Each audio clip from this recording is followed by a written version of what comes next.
आज मैं तुम लोगों के लिए लेके आया हूँ एक ऐसी मानवा इसके मेन कैरेक्टर को बुलीज इतना बुली करते हैं कि वो चला जाता है कोमा में, और कोमा में रहकर ही वो बुलीज से रिवेंज लेने का प्लान बनाता। एक दिन वो मिस्टीरियसली चला जाता है पास्ट में, मतलब कि उसके स्कूल डेज में जहाँ से ये सब शुरू हुआ था। तो आ जाओ यार इस अमेजिंग मानवा को स्टार्ट करते हैं। स्टोरी की स्टार्टिंग में हम देखते हैं एक लड़के को जो कि एक रूफ टॉप से गिर रहा होता है और सोच रहा होता है कि मैं इस धरती में क्यों हूँ, और गिरते गिरते बोल रहा होता है क्या मैं रूफ टॉप से गिरा हूँ। और अगले ही सीन में हमें दिखाए जाते हैं वो लोग जिसने उस लड़के को अभी धक्का दिया, और ये सब बोलते बोलते वो जमीन में गिर जाता है। फिर सीन स्विच होता है और हम आ जाते हैं हॉस्पिटल में, और अभी उस इंसिडेंट को 3 महीने हो चुके हैं। हम सुनते हैं उस लड़के की ग्रैंड माँ की आवाज जो कहती है कि ये थोड़ा गलत है एज अ केयर गिवर कहना। केयर गिवर वो पर्सन होते हैं जो एक पेशेंट को सपोर्ट प्रोवाइड करते हैं जो स्ट्रगल करते हैं अपने डेली लाइफ के काम करने में। फिर ग्रैंड माँ कहती है कि मैंने ऐसे पेशेंट को उठते नहीं देखा जिसको डॉक्टर ने वेजिटेटिव पेशेंट कह दिया हो। वेजिटेटिव स्टेट ऐसी मानसिक स्थिति होती है जहाँ पे पेशेंट अनअवेयर हो जाता है अपनी सराउंडिंग को लेकर, जिसका असर ये होता है कि वो अपने बॉडी के फंक्शंस लाइक ब्रीथिंग और स्लीप साइकिल को अच्छे से कंट्रोल नहीं कर पाता, या कह लो अच्छे से फंक्शनिंग नहीं कर पाते। इसके बाद नेक्स्ट सीन में हम देखते हैं एक लेडी को जो कि ग्रैंड माँ को प्रिपेयर हो जाने को कह रही होती है, और ग्रैंड माँ कहती है तुम ये क्या नॉनसेंस बातें कर रही हो, तुम ये कह रही हो कि मैं गिव अप कर दूं क्योंकि मेरा ग्रैंडसन कभी उठेगा नहीं। अभी हमें पता चलता है ह्यून सुन इन सबकी बातें सुन सकता है। हाँ, इस लड़के का नाम ह्यून सुन है, ये बात हमें थोड़ी देर बाद पता चलेगी, पर मैंने तुम्हें अभी बता दिया। इसी बात पे लाइक सब्सक्राइब दोनों कर दो।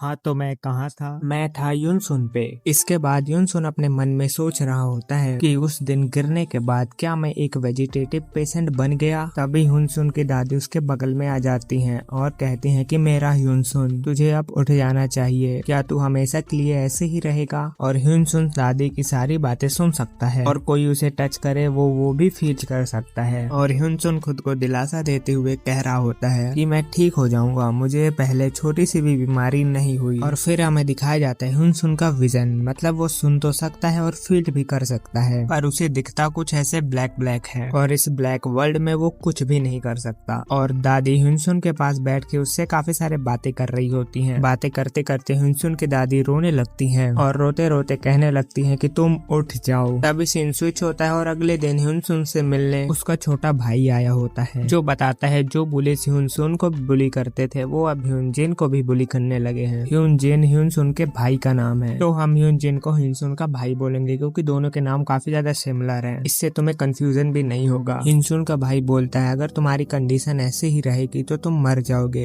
और तुम्हारे जाने के बाद हमारे लिए सरवाइव करना इम्पॉसिबल हो जाएगा, प्लीज उठ जाओ। और ह्यून सोच रहा होता है कि मैं सपना देख रहा हूँ, ये कोई एक लंबा सपना है और मैं कोशिश करूंगा तो इससे बाहर भी आ सकता हूँ। ऐसे ही टाइम बीतता है और हम आ जाते हैं 3 साल बाद, और ह्यून सोच रहा होता है कि मेरे भाई को आए काफी ज्यादा समय हो चुका है। इसके अगले पैनल में 2 लेडी बात कर रही होती हैं कि ह्यून की ग्रैंड माँ कोलैप्स कर गई हैं, जिसे सुन के ह्यून शॉक हो जाता है। इसके बाद हम देखते हैं उन लोगों को जिनकी वजह से ह्यून की ऐसी हालत हुई है, मतलब उन पुलिस को जिनने ह्यून को बुली करा था। और ह्यून इन्हें देख के घबरा सा जाता है और बार बार कह रहा होता है कि ये नहीं हो सकता। इसके बाद हमें उन पुलिस और उनके नाम बताए जाते हैं, जैसे इसका नाम है पार्क मिनचियोल, और इसका नाम है चो योंग गेक, इसका नाम चो मिनहो है, इसका नाम है कैंग चैंग सियोक, और ये राइट वाले अंकल जी का नाम ओ डैनी वान, और ये लास्ट वाली बुली का नाम किम यंग चोल है। और इसके बाद यूनसुन बताते हैं कि टीचर्स भी उन बुलिस का साथ देते थे और उनका सपोर्ट करते थे। अगर कोई चमत्कार हो और मैं टाइम में वापस जा पाया फिर मैं उनमें से किसी को नहीं छोड़ूंगा। फिर हम यूनसुन की इमेजिनेशन देखते हैं जहाँ वो उन बुलिस को पकड़ के मार रहा होता है और कह रहा होता है मुझे कोई फर्क नहीं पड़ता, तुम चाहे कितने भी दर्द में हो। और ये बोलते बोलते वो एक बुली के पेट में घुटना ही दे मारता है। तो ह्यून बोलता है तुम्हें कम दर्द हो रहा होगा मेरी ग्रैंडमा से जो काफी समय से दर्द में थी और फिर कोलैप्स कर गई। और ये बोलते बोलते वो हंस रहा होता है, और इस पैनल में हम देख सकते हैं उसने एक को नहीं 2 और बंदों को मारा है। फिर ह्यून बोलता है नहीं, ये वो नहीं है जो मुझे चाहिए, नहीं इतना सिंपल रिवेंज नहीं। फिर वो 10 साल तक प्लान बनाता है कि अगर वो पास्ट में चला जाए तो वो इन बुलिस से कैसे रिवेंज ले करेगा। फिर हम देखते हैं एक दिन प्रेजेंट का ह्यूनसुन और पास्ट का ह्यूनसुन आमने सामने होते हैं और दोनों एक दूसरे को देख के स्माइल करते हैं। फिर सीन स्विच होता है और हम आ जाते हैं क्लासरूम में जहाँ ह्यूनसुन भी होता है और वो बोल रहा होता है क्या मॉर्निंग हो चुकी है। फिर ह्यूनसुन सामने देखता है और मन में कहता है वही पहले जैसी टीवी की आवाजें, वही ब्लैक बोर्ड। फिर उसे रियलाइज होता है कि ये तो ब्लैक बोर्ड है। फिर हमें क्लास के और स्टूडेंट्स दिखाए जाते हैं और ह्यूनसुन सोच रहा होता है ये क्या हो रहा है, पक्का ये कोई सपना है। गाल खींच के और खुद को पेन मार के वो ये चेक करता है कि ये सपना है कि नहीं। फिर वो रियलाइज करता है कि ये सपना नहीं है, वो सच में पास्ट में आ गया है। तभी ह्यूनसुन अपने साइड में देखता है, वहाँ वही बुली एक लड़के को पीट रहा होता है और कह रहा होता है तू मुझे सिखाएगा कि मुझे क्या करना है क्या नहीं। इसने उस लड़के का पीट पीट के बुरा हाल कर दिया होता है। ह्यूनसुन ये सब देख रहा होता है और सोचता है इस बार मैं उसे रोकने नहीं चाहूंगा। ये वही समय है जहाँ से मेरे लाइफ का सारा दुख शुरू हुआ था। इसके बाद हम देखते हैं ह्यूनसुन के पास्ट की कुछ मेमोरीज। इसके नेक्स्ट पैनल में हम देखते हैं ह्यूनसुन को जो उस बुली के पीछे खड़े होकर बोलता है रुक जा। तभी वो बुली पीछे मुड़ के देखता है और बोलता है तूने मुझे रुकने को बोला या मैंने गलत सुना? क्या तुझे लगता है तू इसे बचा भी पाएगा? मुझे लगता है कि तू इससे अलग है, खुद को तू चने की झाड़ में मत चढ़ा तेरे जैसा। उस बुली का सेंटेंस कंप्लीट भी नहीं होता है उससे पहले ही ह्यूनसुन ने उसके गाल पे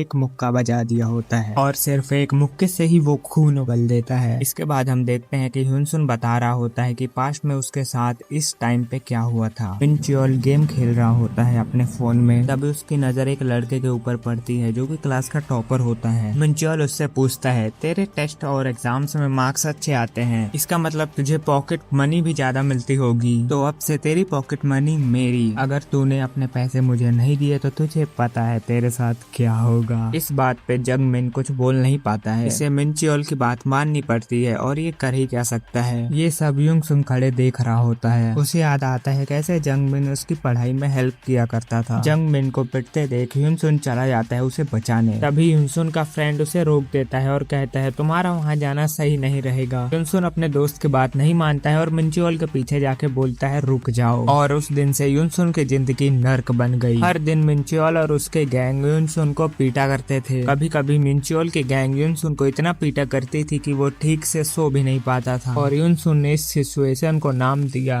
हेल। अब आते हैं प्रेजेंट में जहाँ ह्यूनसुन ने मिनच्योल को एक मुक्का मारा था और ह्यूनसुन मिनच्योल का सर पकड़ के टेबल में पटक देता है, जिसके बाद मिनच्योल का कुछ ये हाल होता है और ह्यूनसुन इतने में ही नहीं रुकता, वो मिनच्योल के एक मुक्का एक चांटा और उठा के पटक देता है दीवार में और मिनच्योल के लात ही लात बजाया जा रहा होता है। तभी ह्यूनसुन के पीछे से एक चेयर उठती हुई आती है और ह्यूनसुन पीछे मुड़ के देखता है। तभी वहाँ मिनच्योल के गैंग के कुछ और मेंबर्स आ रहे होते हैं और ह्यूनसुन तो इनसे भी लड़ने के लिए तैयार हो गया था। और मिनच्योल की गैंग में एक ये लड़का भी था जिसका नाम है जंगमिन हो और इसके इंट्रोडक्शन में लिखा है क्लास 8 फर्स्ट ईयर। तो क्या यहाँ एक क्लास को कंप्लीट करने में 2 या 3 साल लगते हैं? अगर तुम में से किसी को पता हो तो कमेंट्स में बताओ। अभी इसके बगल वाला ह्यूनसुन से लड़ने के लिए रेडी हो जाता है। इन दोनों की फाइट होने वाली होती है, तभी कोई पीछे से चिल्ला देता है टीचर आ रहा है। तभी मिनच्योल बोलता है चैंग सियोक चलो चले, हम इसे बाद में देखेंगे। जाते जाते चैंग सियोक ह्यूनसुन से कहता है तू चाहे कहीं भी चला जा, मैं तुझे ढूंढ के मारूंगा। मिनच्योल के गैंग वाले यहाँ से चले जाते हैं और क्लास स्टार्ट हो जाती है। क्लास के बीच में मिनच्योल हेड डाउन करके बोलता है उसने मुझे मारा कैसे, वो भी जमीन में पटक पटक के, मैं छोड़ूंगा नहीं उसे। क्लास खत्म होते ही मेरे लोग आते ही होंगे, तब देखता हूँ ये कहाँ बच के भागता है। अगर हम मिनच्योल के गैंग मेंबर्स पे आए तो वो लोग यही बात कर रहे होते हैं आज का आया नया लड़का मिनच्योल को कैसे मार सकता है। अगर ये बात पूरे स्कूल में फैल गई तो सब हमें लाइटली लेंगे, इस ह्यूनसुन का कुछ तो करना पड़ेगा। क्लास के खत्म होते ही मिनच्योल अपनी बेंच से उठता है, तभी उसको अपने आंखों के सामने एक केक आते हुए दिखती है जो कि मारी होती है ह्यूनसुन ने। और ये सब इतनी जल्दी हुआ कि मिनच्योल समझ नहीं पा रहा होता है कि ये क्या हो रहा है। तभी ह्यूनसुन मिनच्योल के बाल पकड़ता है और उसके सामने आके कहता है तो शुरू करे जहाँ से हमने छोड़ा था। तो ये था devil returns to my school days का पार्ट 1। अगर आप लोगों को ये वीडियो जबरदस्त, बेहतरीन और बढ़िया लगा हो तो वीडियो को लाइक और चैनल को सब्सक्राइब याद से कर दो। पार्ट 2 के लिए एम करते हैं 100 लाइक्स का। इस वीडियो में जैसे ही 100 लाइक्स कंप्लीट होंगे वैसे इसका पार्ट 2 आ जाएगा। यह है मेरी चैनल की 2 वीडियोस जहाँ पे मैं अलग मानवा एक्सप्लेन करता हुआ मिलूंगा इसी बेहतरीन और जबरदस्त तरीके से।